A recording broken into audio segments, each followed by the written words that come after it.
بریم سراغ اون دسته از افرادی که میخوان یک بار هزینه کنن و یک سیستم خیلی غول برای آهنگسازی، تنظیم و میکس و مسترینگ تهیه بکنن. تو 2 ویدیو قبلی ما 2 راهنمای خرید برای سیستم آهنگسازی گذاشتیم.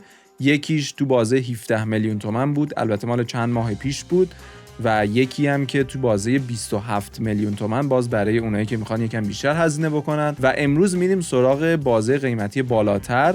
این دفعه دیگه خیلی سعی نکردم محدود بکنم از لحاظ قیمتی، بیشتر کارایی و قدرتمند بودن اون سیستم مد نظرم بود. خیلی خب، بریم ببینیم که امروز چه سیستمی رو براتون آماده کردم. آقا یه نکته هم قبلش بگم، یعنی دو سه تا نکته بگم. یکی این که تمام قطعاتی که من بهتون معرفی میکنم بروز هستن. خیلی برام مهمه که بروز باشه. مورد بعدی این که تمام قطعات نو هستن. و مورد سوم، ما تمرکزمون روی اینه که این سیستم برای آهنگسازی، تنظیم و میکس و مسترینگ بهینه باشه. اوکی؟ بقیه ویدیوها هستن توی یوتیوب، خیلی ویدیو راهنمای خرید هست که برای گیمینگ و کارهای دیگه به شما راهنمای خرید میدن. تفاوت این راهنمای خرید با اونها اینه که این بهینه شده برای آهنگسازی، تنظیم و میکس و مسترینگ. خیلی خب آقا، اولین مورد میریم سراغ سی پی یو مثل همیشه، چون اولویت اول ما سی پی یو توی این قضیه. سی پی یو i7 13700F، دوباره F، یه سی پی یو فوق العاده قوی از سری i7 اینتل و 13700، یعنی کلا دیگه نسل کاملا بروز هم هست. الان البته 14 هم اومده، ولی اون دیگه قیمتش خیلی میرفت بالا. ترجیح من این بود که از نسل 14 باشه، ولی خب 13 هم بروز حساب میشه، هنوز دیگه جدیده. و F چرا؟ چون ما قراره که یه گرافیک جداگانه جلوتر بذاریم. اینجا قیمت ترایو نوشته، شما هم حتما ترایو بگیرید. چرا؟ چون ما میخوایم یک فن جداگانه براش بگیریم. فنی که روی این هست احتمالاً نمیتونه خنکش بکنه، یه فن جداگانه براش لازم داریم. حدود قیمتش بین 18 میلیون تومنه و شما میتونید توی این بازه قیمتی اینو تهیه بکنید. الان که دارم میبینم مصرفش هم پایینه، خیلی داغ نمیکنه. چرا؟ چون سری کا نیست، 16 هسته داره و تا 24 ترد میره، یعنی هسته مجازیش تا 24 تا میره بالا. خیلی خیلی چیز قولیه و خیلی راحت میتونه کار شما رو جواب بده. یه نسل 9 هم ما داریم، نسل نه، یعنی یه سری 9 هم داریم که میشه 13900 یا 12900. اون دیگه خیلی قوی میشه. یعنی به نظر من اگر این برای شما جوابگو نباشه، اونم جوابگو نخواهد بود. یعنی شما دارید توی استفادهتون یک اشتباهی وجود داره، خیلی بهینه از سی پی یو استفاده نمی کنید. خیلی مهمه که شما چطوری دارید از اون سی پی یو استفاده می کنید، این خیلی مهمه. خیلی خب، این شد سی پی یو مون، یه سی پی یو فوق العاده خفن.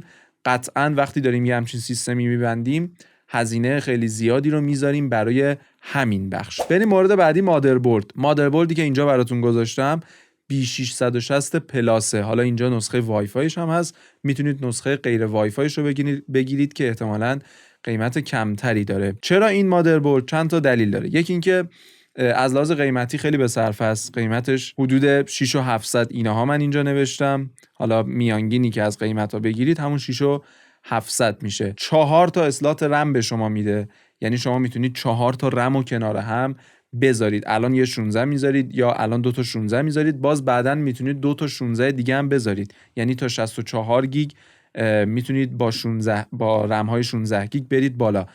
و خودش هم تا 128 گیگ ساپورت میکنه، یعنی شما میتونید الان یک 32 بذارید یا 2 تا 32 بذارید، باز بعداً 2 تا 32 دیگه هم بذارید که بشه 128 گیگ. اون مادربرد قبلی H610 تا 64 گیگ بیشتر پشتیبانی نمی‌کرد، 2 تا اسلات رم هم بیشتر نداشت. این 4 تا اسلات رم داره و یه سری بهبودهای دیگه هم داره، یه سری امکانات بیشتری هم داره که حالا خیلی جزئی ان دیگه، وقت ویدیو گرفته میشه بخوام بگم. جدا از اون سوکتش میخوره LGA 1700. این سی پی یو هم که ما انتخاب کردیم سری کا نیست. اونایی که آخرش نوشته کا یعنی اورکلاک میشن. وقتی اورکلاک میشن، مادربرد شما هم باید پشتیبانی بکنه از اورکلاک.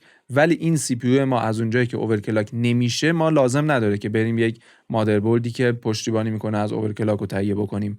کاملا جوابگوه و یک مادربرد فوق العاده خفن. حالا این نسخهش که اینجا وای فای هم داره، حالا شاید برای بعضیا کاربردی باشه. میریم سراغ رمی که اینجا داریم رم دوباره ونجنس کورسیر مدل RGB 2 تا 16 گیگ، یعنی 32 گیگ رم شما همین اول خواهید داشت.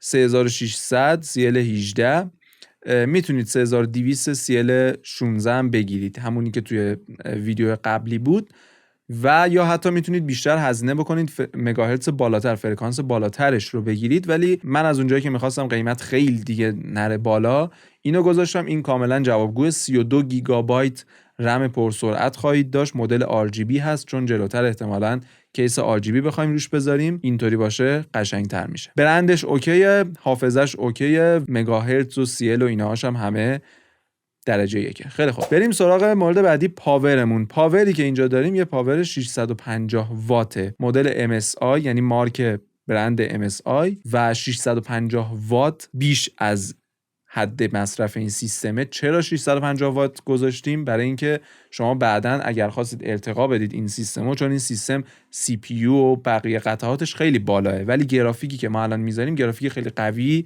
نخواهد بود، واسه همین پاور خوبی میذاریم که بعداً اگر خواستید گرافیک رو هم ارتقا بدید این پاور جوابگو باشه و دیگه نیاز نباشه شما پاور رو هم عوض بکنید. 650 وات کاملا اوکیه، اگر 600 هم باشه کاملا جواب میده. برند MSI کاملا معتبر و حالا برندهای دیگه هم بود مشکلی نداره. این چیزیه که من الان پیدا کردم به نظرم اوکیه. اینم حدود قیمتش همین 3200، حالا ما 3300 در نظر میگیریم برای پاور. بریم سراغ SSD.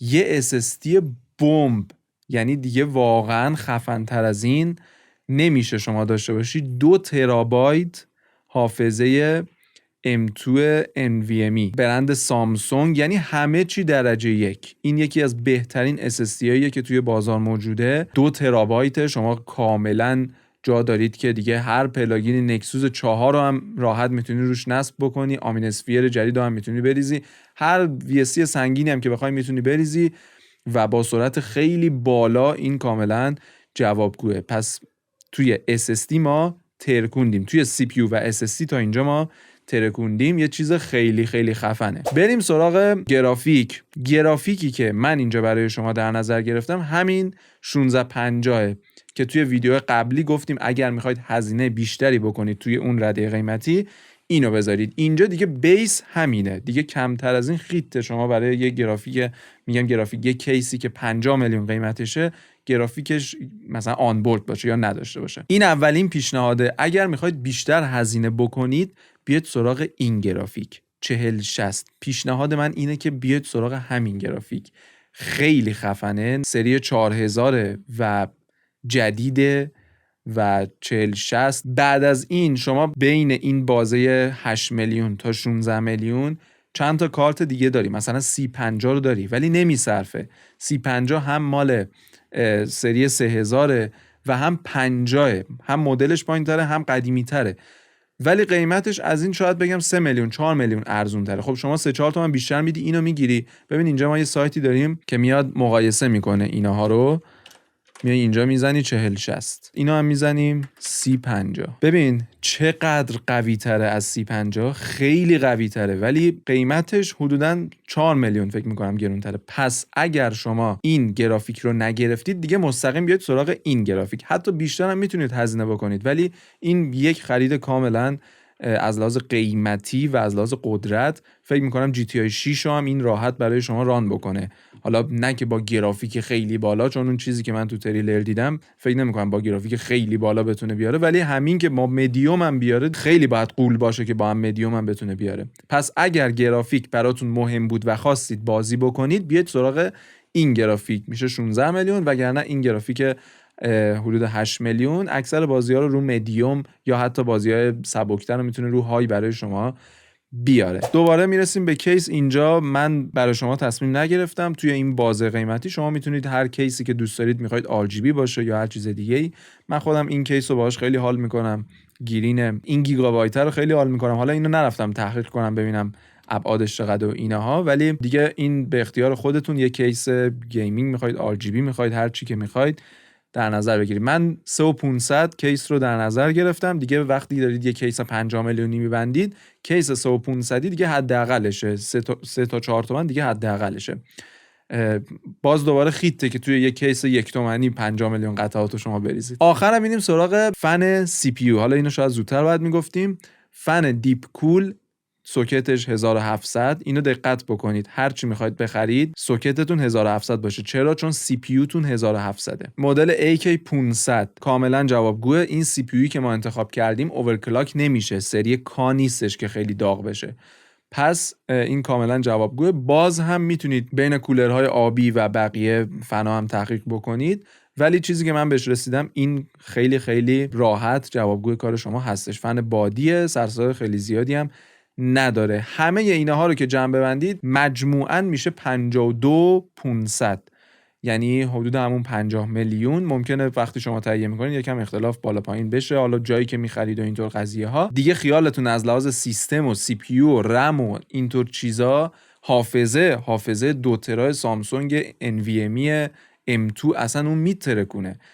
کامپیوتر رو هم روشن میکنی میاد بالا. من سامسونگ 500 دارم، 500 گیگه. آره اصلا هم میزنم سیستمم روشن میشه و خیلی خفنه. حالا شما حساب کن 2 ترابایت از اون داری، تمام نرم افزارها، تمام VST ها، هر چی که داری دیگه روی همون میریزی.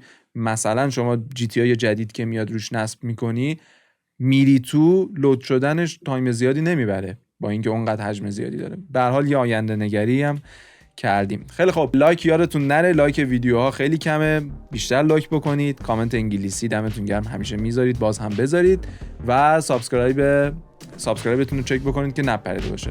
تا ویدیو بعدی میبینم.